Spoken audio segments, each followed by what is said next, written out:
नहती वाजिबुल एहतराम बुज़ुर्गों और अज़ीज़ दीनी भाइयों, अल्लाह ताला का बेशुमार इनामात और एहसानात हैं कि अल्लाह ताला ने हमें और आपको जुमातुल मुबारक की मुक़द्दस और बाबरकत घड़ियाँ अता फ़रमाई और अल्लाह ने अपने घर में जमा होने की तौफ़ीक़ अता फ़रमाई।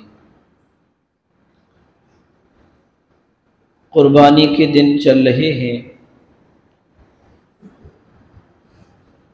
पूरी उम्मत मुस्लिमा इस वक्त एक अज़ीम व शान यादगार को ज़िंदा करने पर लगी हुई है।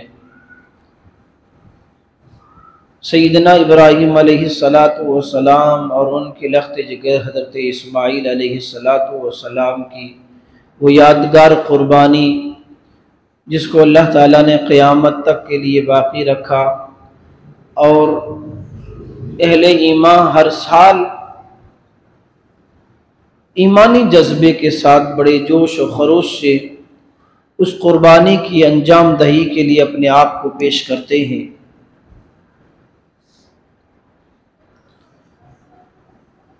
इब्राहीम अलैहिस्सलातु वस्सलाम की ज़िंदगी इसी तरीक़े से उनकी याद में की जाने वाली ये क़ुरबानी हमें और आपको क्या सबक देती है। क़ुरबानी का मकसूद क्या है। इब्राहीम अलैहिस्सलातु वस्सलाम की इस अज़ीम शान क़ुरबानी को अल्लाह ने क्यों बाकी रखा। कुरान करीम में अल्लाह तबारक व तआला ने जहां एक मकाम पर हमारे और आपके लिए अपने महबूब जनाब मुहम्मदुर रसूलुल्लाह सल्लल्लाहु अलैहि वसल्लम की ज़िंदगी को उस्वा-ए हसना करार दिया। लक़द कान लकुम फ़ी रसूलिल्लाहि उस्वतुन हसना। ए ईमान वालो, नबी पाक सल्लल्लाहु अलैहि वसल्लम की ज़िंदगी में तुम्हारे लिए एक बेहतरीन आइडियल और बेहतरीन और खूबसूरत नमूना है जिंदगी गुजारने का। इसी तरीके से हजरत इब्राहीम अलैहिस्सलातु वस्सलाम के बारे में फरमाया, क़द कानत लकुम उस्वतुन हसनतुन फ़ी इब्राहीम। तुम्हारे लिए इब्राहीम अलैहिस्सलातु वस्सलाम की जिंदगी में बेहतरीन आइडियल है और बेहतरीन नमूना है।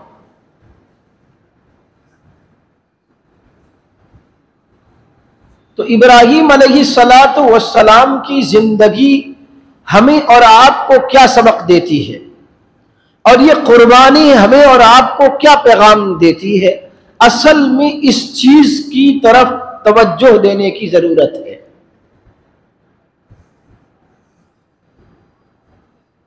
कुर्बानी का मकसद लाखों रुपए के जानवर ला करके और उनको ज़बह करके और उनका गोश्त खा जाना और खालों को किसी गरीब मदरसे में या किसी गरीब बच्चों को यतीमों में तकसीम कर देना, ये सिर्फ हदफ और मकसद नहीं है।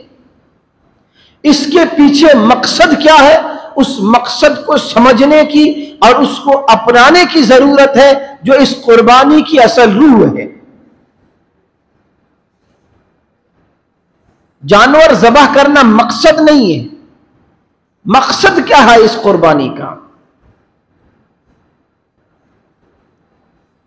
इब्राहीम अलैहिस्सलातु वस्सलाम की जिंदगी का हर पहलू हमारे और आपके लिए वो नमूना है कि अगर इब्राहीम अलैहिस्सलातु वस्सलाम की जिंदगी के उन पहलुओं को अगर हम सामने रख करके अपनी जिंदगी गुजारने का फैसला कर लेते हैं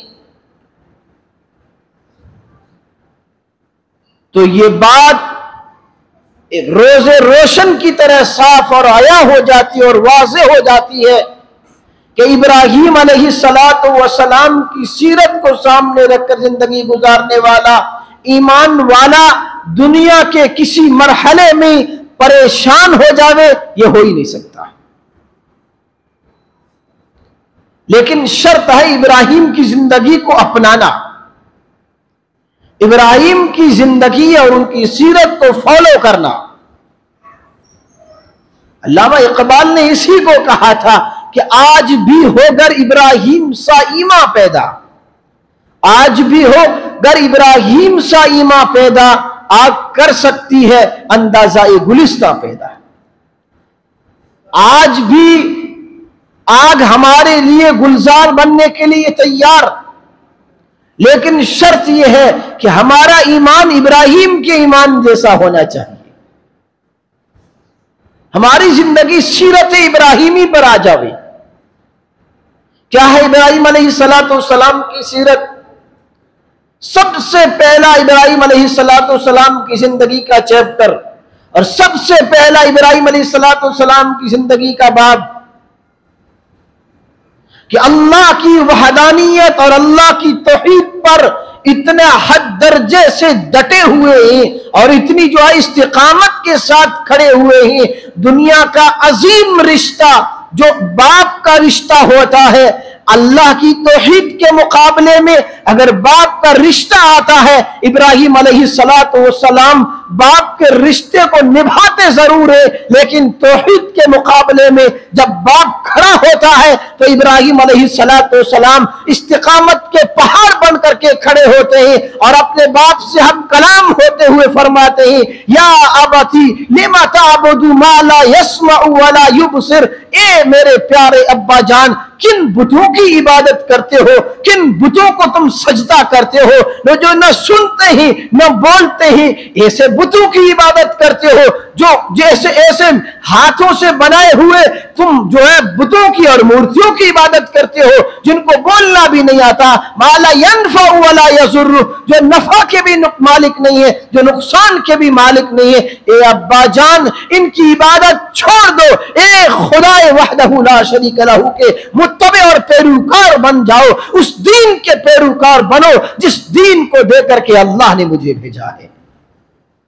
सबसे पहले इब्राहिम अलैहिस्सलाम की जिंदगी का सबसे पहला बाब और सबसे पहला चैप्टर हमें और आपको यह सबक देता है कि तौहीद के मुकाबले में सारी दुनिया को दांव पर लगाया जा सकता है, सारी दुनिया की दौलत को ठुकराया जा सकता है, सारी दुनिया की हुकूमत को लात मारी जा सकती है। देखिए इब्राहिम अलैहिस्सलाम बाप से अभी निमटे नहीं थे कि नमरूद के दरबार में खड़े हैं और नमरूद के दरबार में खड़े होकर के अल्लाह की वहदानियत के परचम को बुलंद कर रहे।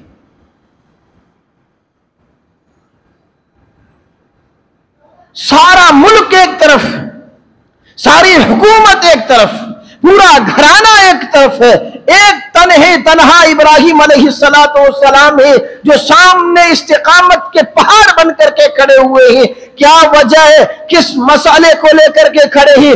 एक ही नारा था इब्राहिम अलैहिस्सलाम का, छोड़ दो इन माबूदान बातिला को, छोड़ दो इन झूठे खुदाओं को। अगर इबादत करनी है, अगर यकीन रखना है, अगर नफा और नुकसान का मालिक समझना है तो एक खालिक और मालिक को समझो जिसने पूरी कायनात को पैदा किया, जिसने आसमान और जमीन का निजाम चला रखा है। वही हमारी जिंदगी और मौत का भी मालिक है, वही हमारे नफे और नुकसान का भी मालिक है। उसी एक खुदाए वहदहू ला शरीक लहू के तुम होकर के रह जाओ, तुम फलाह और कामयाबी पा जाओगे। यह इब्राहिम अलैहिस्सलाम का दावा था। तो पता यह चला कि कामयाबी का पहला जीना, कामयाबी का पहला रास्ता और कामयाबी का पहला तरीका यह है कि इंसान एक खुदाए वहदहू ला शरीक लहू की तौहीद में एक ऐसा पुख्ता और जो है अज़्म मुसम्मम के साथ ऐसा मजबूत पहाड़ की तरह बन जाए कि उसके दिल में अल्लाह के गैर का शाइबा तक ना हो। डराएंगे लोग तुम्हें हुकूमतों से, डराएंगे तुम्हें हालात से, लेकिन हालात का मुकाबला करना जिस तरीके से इब्राहिम अलैहिस्सलाम ने किया, अगर तुम्हारे खानदान और घर वाले और तुम्हारे कुंबा और बिरादरी वाले तुम्हें शरीयत के खिलाफ चलने का कह रहे हो, तुम्हारे साथ उठने बैठने वाले दोस्त और अहबाब अगर तुम्हें शरीयत के खिलाफ चलने का हुक्म कर रहे हो और तुम्हें शरीयत के खिलाफ चलने की राय दे रहे हो, आ जाइए सीरत इब्राहिमी पर। इब्राहिम अलैहिस्सलाम बाप के सामने डट करके खड़े हुए, अब्बा जान तेरी हर बात मान सकता हूं, लेकिन खुदा की तौहीद और अल्लाह वहदहू ला शरीक लहू की जात में किसी दूसरे को शरीक करना यह मेरा ज़मीर गवारा नहीं कर सकता है, मैं इसके लिए हरगिज तैयार नहीं हो सकता। बाप सामने खड़ा है, धमकी देता है, लारजुमन्नका वहजुरनी मलिया, मैं तुझे मार दूंगा, तुझे कत्ल कर दूंगा। लेकिन इब्राहिम अलैहिस्सलाम धमकियों से खौफ नहीं खाते ही, अल्लाह की वहदानियत और अल्लाह की तौहीद पर ऐसे कायम है। फिर नमरूद ने आग भड़काई, इब्राहिम अलैहिस्सलाम के सामने बाप तो मुखालिफ था, कुंबा और बिरादरी तो मुखालिफ थी, लेकिन अब वक्त का हुक्मरान और वक्त का बादशाह भी इब्राहिम के खिलाफ आया है और कहता इब्राहिम हमारे बुतों की बुराई छोड़ दो वरना तुझे जिंदा जला दिया जाएगा। बाप घर से निकालने की धमकी दे रहा है, वक्त का बादशाह आग में जिंदा जलाने की धमकी दे रहा है और वक्त वतन बदर करने की और मुल्क छोड़ने की धमकी दी जा रही है। लेकिन इब्राहिम अलैहिस्सलाम ही अपने रब पर इतना एतमाद है और अपने अल्लाह की तौहीद में इतने मुखलिस है कि सारी हुकूमत सामने है, लेकिन इब्राहिम अलैहिस्सलाम का पांव मुतजलजल नहीं होता है। इब्राहिम कश्मकश में नहीं आते ही कि मुझे क्या करना चाहिए, इस वक्त जरा जो है जाहिरी तौर पर साथ दे देना चाहिए, हरगिज हरगिज नहीं। इब्राहिम डट जाते ही बिलाखिर नमरूद आग भड़काता है और इब्राहिम अलैहिस्सलाम को उसमें डाल देता है। अंदाजा लगाइए यह क्या कोई कम इम्तिहान था इब्राहिम अलैहिस्सलाम का। आग भी कोई छोटी मोटी आग नहीं जलाई गई। उलमा ने लिखा है इब्राहिम अलैहिस्सलाम को जिस आग में डाला गया वो इतनी ऊंची आग भड़काई गई और इतनी ऊंची आग थी कि आसमान की फिजा में कोई परिंदा भी ऊपर से उड़ता था, भुन करके आग के हवाले हो जाता था। श्री इब्राहिम अलैहिस्सलाम को जब डालने की बारी आई कोई आग के करीब नहीं जा रहा था, मिन आखिर जो है मिन जनीक में डाल करके इब्राहिम अलैहिस्सलाम को आग में फेंका गया।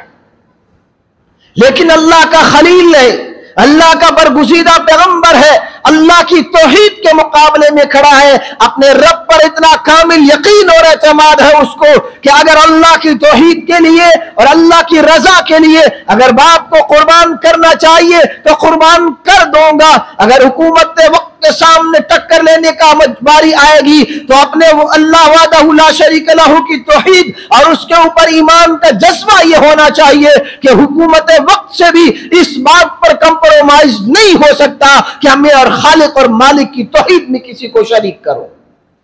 कूद गए इब्राहिम अलैहिस्सलाम, बेखतर कूद पड़ा, आतिशे नमरूद में है इश्क, कोई खौफ नहीं है। अल्लाह की वहदानियत के लिए अगर मुझे आग में डाल करके अल्लाह की तौहीद बुलंद हो रही है, अल्लाह की वहदानियत का डंका बजता है तो मैं आग में कूदने के लिए तैयार हूं, लेकिन अल्लाह की तौहीद से एक इंच भी पीछे हट जाऊं, यह इब्राहिम अलैहिस्सलाम की सीरत के खिलाफ था। तो सबसे पहला दरस इब्राहिम अलैहिस्सलाम की जिंदगी का कि अपने तौहीदी अकीदे को पुख्ता किया जाए, अपने दिलों में गैरुल्लाह के बुतों को निकाला जाए।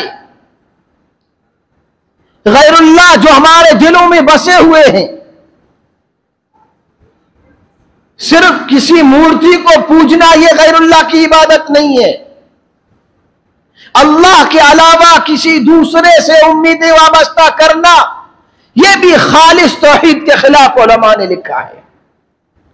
अगर हमारे दिलों में और हमारे दिमाग में अल्लाह की तौहीद और अल्लाह की शरीयत पर अमल करते हुए हालात का मुकाबला करना है, और इब्राहिम अलैहिस्सलाम ने किया,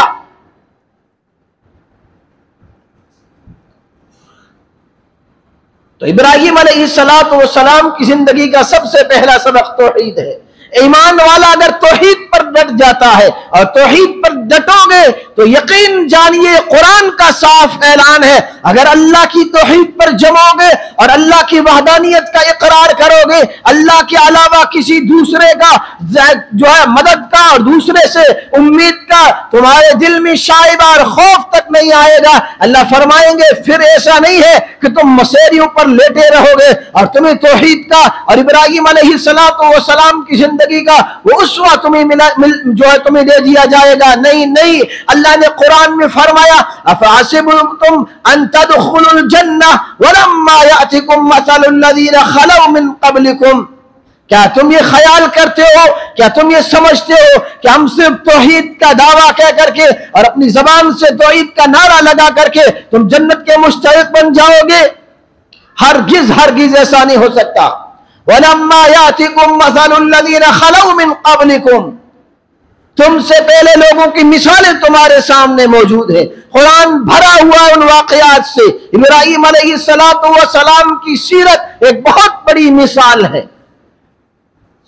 वलम्मा यातिकुम मसलुल लज़ीना खलौ मिन क़ब्लिकुम, क्या तुम्हारे पास उन लोगों की मिसालें मौजूद नहीं जो तुमसे पहले गुजरे? क्या हुआ था उनके पास, क्या हुआ उनके साथ? अल्लाह फरमाते मस्सतहुमुल बअसा वज़र्रा वज़ुलज़िलू, हालात ने उनको जकड़ा, उनको ऐसा शिकंजे में कसा, हालात ने चारों तरफ से उनको ऐसा प्रेशर में परेशान किया गया और उनको ऐसा हालात ने झंझोड़ा। मस्सतहुमुल बअसा वज़र्रा वज़ुलज़िलू, यहां तक कि उनके पांव उखड़ गए।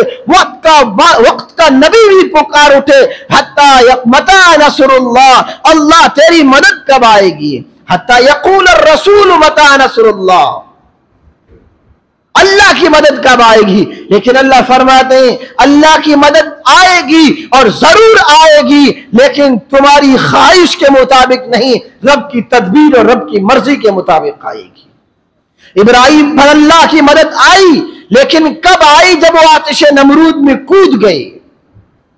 और इब्राहीम तौहीद पर इतने डटे हुए हैं कि आग में डालने के बाद जिब्रील आसमान उनसे आता है, फरिश्तों का सरदार है, इब्राहीम तेरी मदद के लिए आया हूं, कुछ चाहिए, मुझसे मदद चाहिए तो बताइए।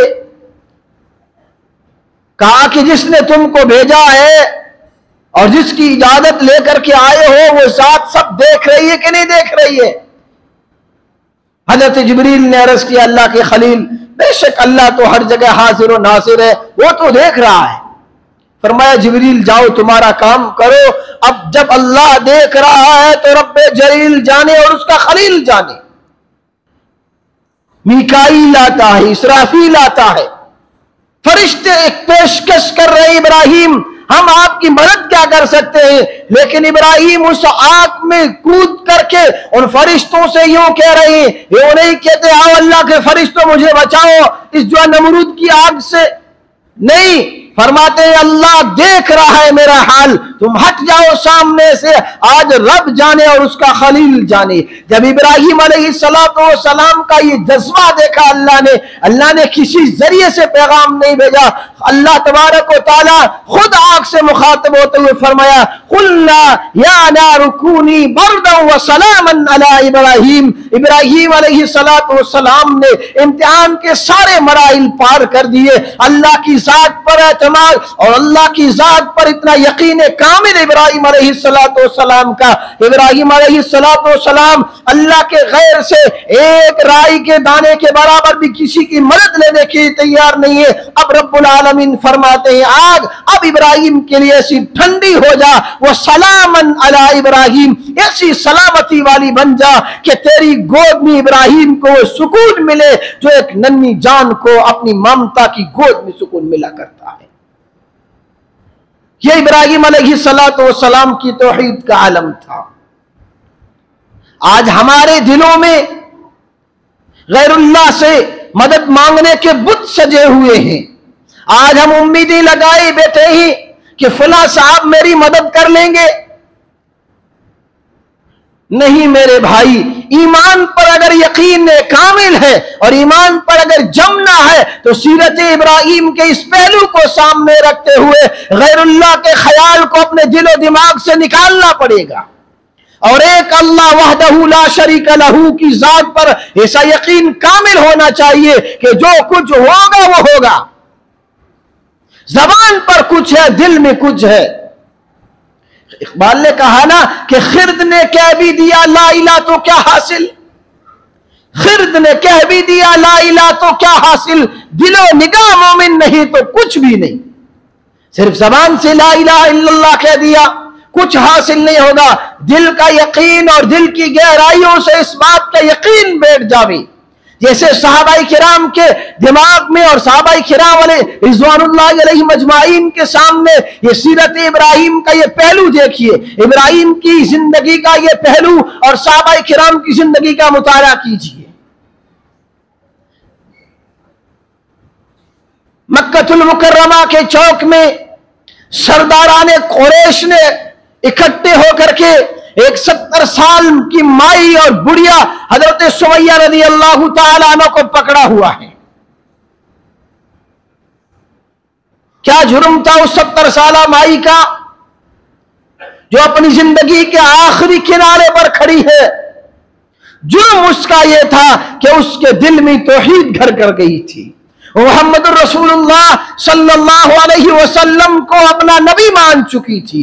उसकी दिलो दिमाग में अल्लाह की वहदानियत और अल्लाह की तौहीद के ऐसे डंके बजने लग गए थे कि कुफार और मुशरिकीन के दांत खट्टे हो गए।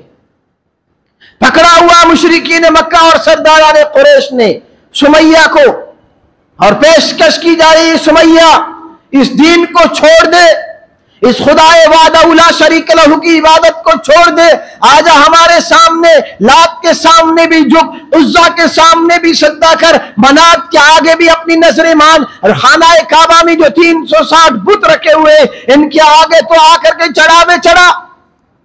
लेकिन वो 70 साला ईमान, जिस्म बुरा हो चुका था लेकिन ईमान इतना जज्बा, ईमानी जज्बा इतना जवान था। वो उस कुरैश मक्का और जो सरदाराने कुरैश के सामने अपनी ईमानी जज्बे के साथ खड़ी है और यूं कहती है कि तुम मेरे ईमान का सौदा करना चाहते हो, मैं अपनी जिंदगी दे सकती हूं लेकिन अपने ईमान से फिर नहीं सकती। बिलाखिर उन जालिमों ने सारी हुदूदें पार की।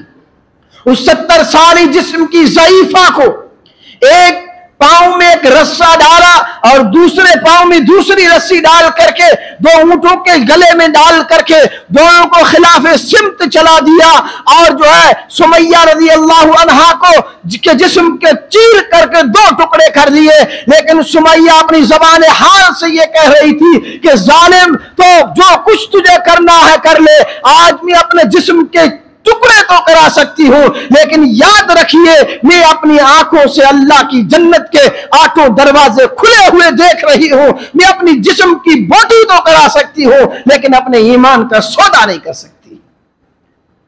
यह सीरत इब्राहिम अलैहिस्सलातु वस्सलाम पर सहाबा ने कुर्बानियां दिखलाई।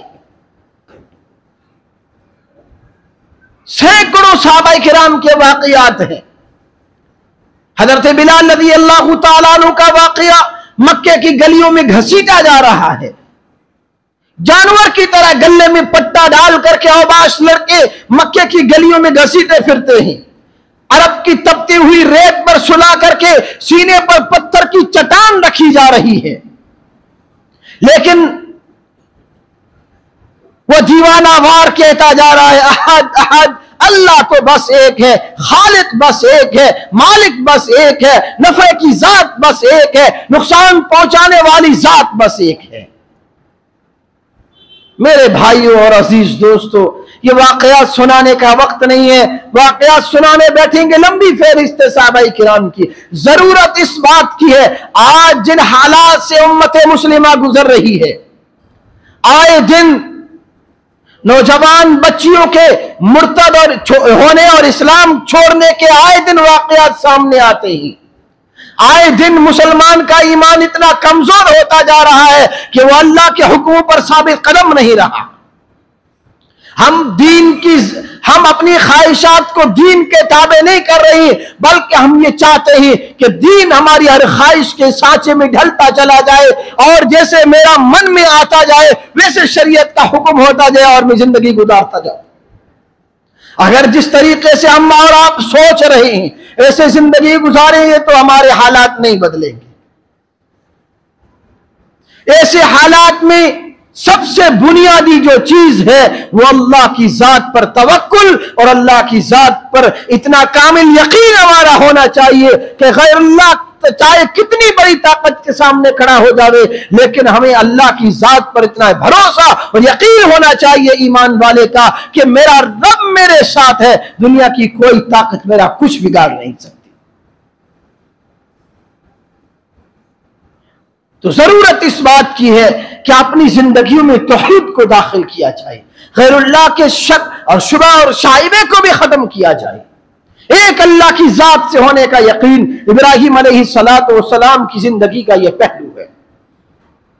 अपनी सारी ख्वाहिशात को, अपनी सारी बिरादरी को, अपनी सारे कुंबे को, अपनी औलाद तक को अगर अल्लाह की रजा के लिए कुर्बान करने के लिए बेदरेग तैयार होने वाली अगर कोई शख्सियत है तो सैयदना इब्राहिम अलैहिस्सलातु वस्सलाम की जात गिरामी है, जिसकी जिंदगी को अल्लाह ने हमारे औलाद के लिए नमूना बनाया है। हमें भी इसके लिए तैयार हो जाना चाहिए। इब्राहिम अलैहिस्सलातु वस्सलाम की जिंदगी का एक बाब और एक चैप्टर था और एक पहला सबक था जो आपके सामने रखा। कई असबाक इब्राहिम अलैहिस्सलातु वस्सलाम की जिंदगी के अल्लाह ने फिर तौफीक दे तो किसी मौके पर अल्लाह ताला हमें अमल की तौफीक अता फरमाए और तौहीद कामिल हमें नसीब फरमाए और सीरत इब्राहिमी पर हमें अमल की तौफीक अता फरमाए। व आखिरु दावाना अल्हम्दुलिल्लाह।